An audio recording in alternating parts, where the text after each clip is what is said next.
Protests in China. Hello, everybody, and welcome to the conversation. I'm David Schuster. In a dozen cities across China, at least a dozen cities, demonstrations continue to erupt with tens of thousands of people seeming to take to the streets to protest what seems to be their opposition to COVID lockdown policies. But in any case, by some accounts, these demonstrations are the largest since the 1989 protests in Tiananmen Square in Beijing. Those protests were ended with a bloody and brutal crackdown by the Chinese military. Here to talk about what's going on now in China is Jake Werner. He's a research fellow at the Quincy Institute. He's also an expert on all things China. Jake, first of all, thanks for joining us. How do you explain these demonstrations and what's driving them? There's just a range of grievances here. You know, anytime you get a big protest wave like this, it's going to be drawing on grievances that are broad. The thing that has made grievances particularly broad in China over the last couple of years is the extremely strict COVID restrictions, where China has tried very hard to eliminate any and all infections.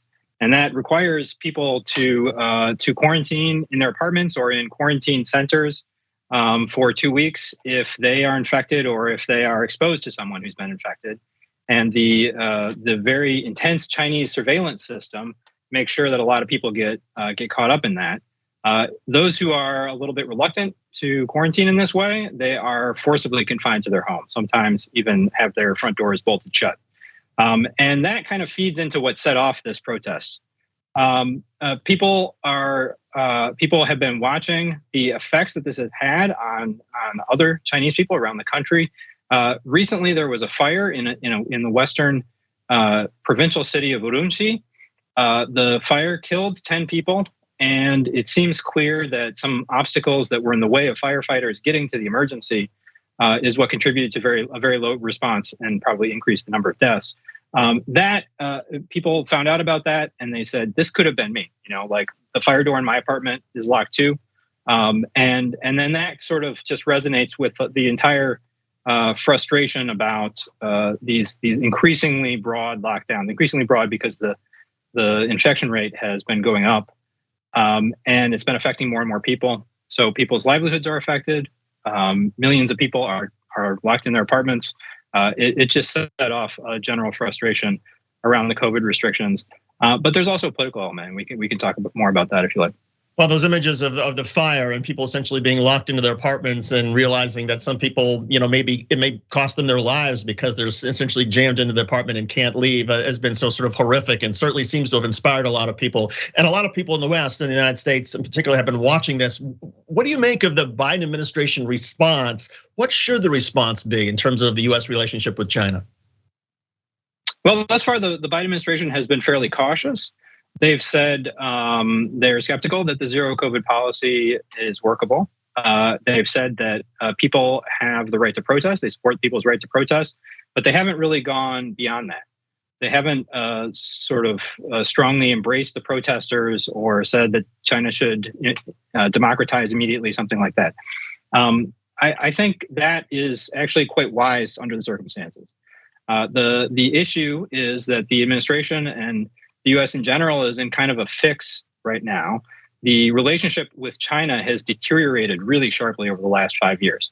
And both the Trump and the Biden administrations have taken increasingly antagonistic policies towards China, both in security realms and in the economy. And increasingly, that has damaged the reputation of the United States in China, in the population as a whole. And so if the United States were seen to be embracing these protesters, the danger is that it would discredit them amongst many people in China who think that the motivations the United States has in its China policy are very suspect. And it would certainly also perhaps undermine whatever is left of the relationship with the Chinese government, which might see the United States as trying to somehow meddle in their internal affairs. But on the other hand, the United States, I suppose, has some sort of moral obligation. So is it pretty much like walking a tightrope here? They can't go too far in criticizing what's happening in China, but it's also the case, I suppose, that the United States can't be silent.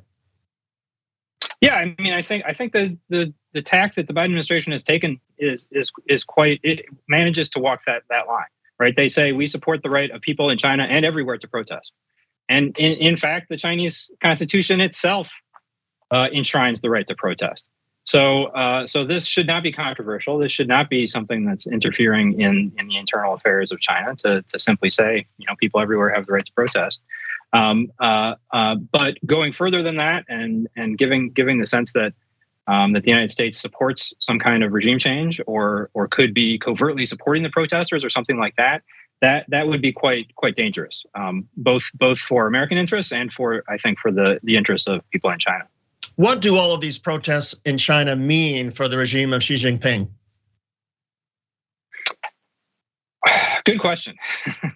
It's maybe too soon to say, because we don't know how big the protests will get, if they'll kind of peter out. They've been fairly quiet the last few days, or if they swell back up and the Chinese government fails to address some of the discontent that's out there. That's also a possibility. So we'll have to see the course of the protests take. But one thing that I think is certain is that this is the most sort of direct challenge to the leadership of Xi Jinping that he has seen inside his own country. For the last 10 years, Xi Jinping has been closing off the political. There used to be some political space in China for protesting, for dissent, for criticizing the government. That increasingly has been closed off. And the recent 20th Party Congress affirmed a third term for Xi Jinping. So, people in China and outside of China looked at that and said, okay, that's what we can expect more of this. And I think that is also something that's behind the protests, is the sense that, we have lost the ability to be critical of the government, and we want that back. And so that's another one of these underlying grievances that the government needs to respond to. The question is, will they respond with more repression, or will they open up to a certain extent? Well, and that gets to something I mentioned at the top of the show, the 1989 protests in Tiananmen Square in Beijing, when Chinese tanks rolled in and crushed, literally killed thousands of people. What are the options for the Chinese government now? I mean, is there a danger that if there is a very strong military effort to eliminate this, that the backlash increases? I mean, is there a balancing act as well for the Chinese government here?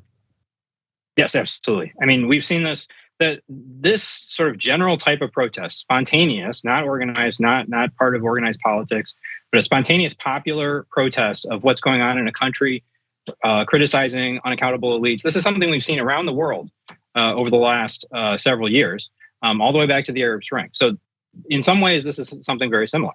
And almost without fail, if the government comes in with a heavy hand, that causes the protest to swell. People get more outraged, and more people come into the streets in support of those who were attacked. Thus far, the Chinese government has not done something like that. The kind of recent history of the way the Chinese government has dealt with protests is generally to hit hard against people they take to be leading the protests, but to offer concessions and not bring any major consequences for the vast majority of people who engage in the protests. So, like as I said, some of that space has closed under Xi Jinping. We've seen greater repression of activism under Xi Jinping.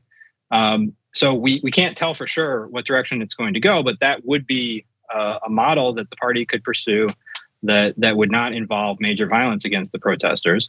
But a lot really depends on the protesters as well, what their demands are, how big they get, and how long this goes on for.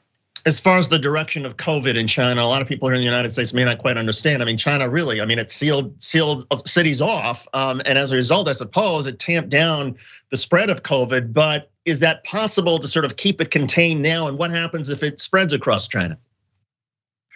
Yes, China has been extremely successful. It has saved many lives. The total number of deaths in China is in the thousands, not in the hundreds of thousands. And that is remarkable for a country the size of China, comparing it to a place like India, comparing it to a place like the United States. Much lower infection rates, much lower death rates. The problem now is that the Omicron variant is starting to get out of control. It's far more transmissible. It seems quite clear now that the zero COVID strategy will have to become increasingly restrictive. Will start to choke off the economy and increase the popular unrest around the policies. That does not seem tenable. The government does sort of look like it's trying to ease into a less restrictive approach to COVID, But if the infection rate shoots up and we get tens of millions of people being hospitalized, and the estimates that are out there show that if the government were to raise restrictions immediately, there would be a wave of infection. Millions upon millions of people would be hospitalized and sent to ICUs, and we could expect probably something like 600,000 deaths coming out of that wave of infections. So that also would be a huge, huge challenge to the power and legitimacy of the Chinese Communist Party. So this is a very difficult line that the government's walking right now. And China's infrastructure in terms of dealing with something of that magnitude, in terms of their healthcare system, hospitals, is it ready for it? No, it's not ready. This would completely overwhelm the Chinese healthcare system, which remains quite weak despite the claims to being a socialist country. The number of ICU beds in China is only about 4 per 100,000, which is about 1/4 the level in the United States and smaller than many other countries in Europe. So the Chinese system just does not have the capacity to deal with a massive wave of infections. We would see it overwhelmed in the same way that we saw systems like New York's system overwhelmed when COVID first hit the United States. Jake Werner is a research fellow at the Quincy Institute. His work has examined US-Chinese policies, relationship. Jake, thanks so much for joining us. We appreciate it. Yes, thanks. Wonderful to be on.